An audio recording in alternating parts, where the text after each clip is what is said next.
Liz, obviously everyone's talking about AI and its impacts. Well, how does it affect CFP professionals, and how will it affect them in the future, in your view? CFP professionals, like so many financial advisors, are very excited about generative AI and are incorporating it into their practice to enhance their client service, not replace it. But they have concerns too, because as CFP professionals, we have all committed to competent, ethical offering of service, and we want to make sure when we're using AI and delivering AI, we're doing it in a way that is secure and ethical and meets all these standards. And how does the CFP board fight against misinformation?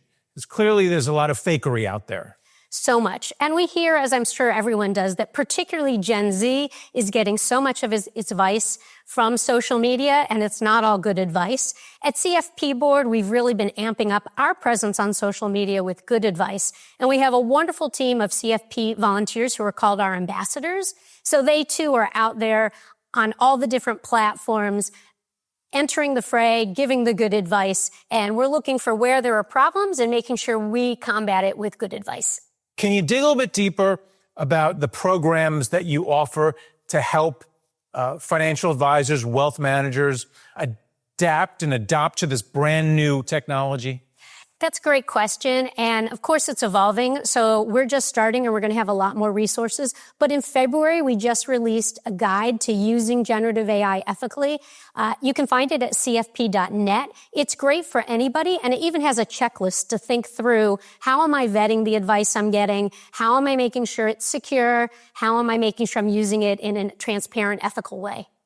There are a lot of wealth managers, financial advisors who are a little bit older, like myself, who are just not very good with the new technologies.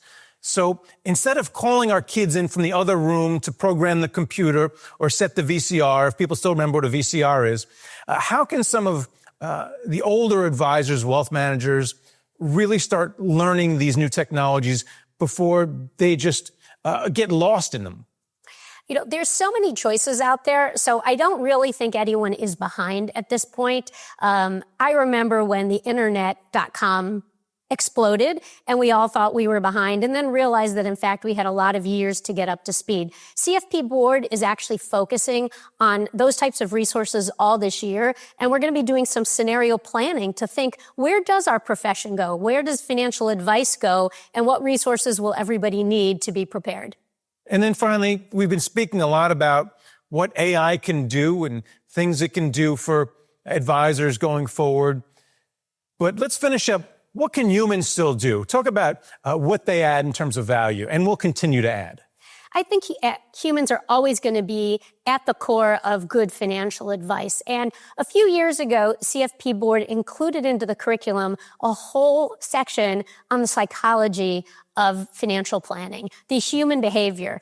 And there's so much you can do online these days, and most of it is good advice. But we find in our research, people really want to vet it with a financial professional who then can bring the human discussions to it. All right. Well, thanks for coming on and talking about it. Thanks so much.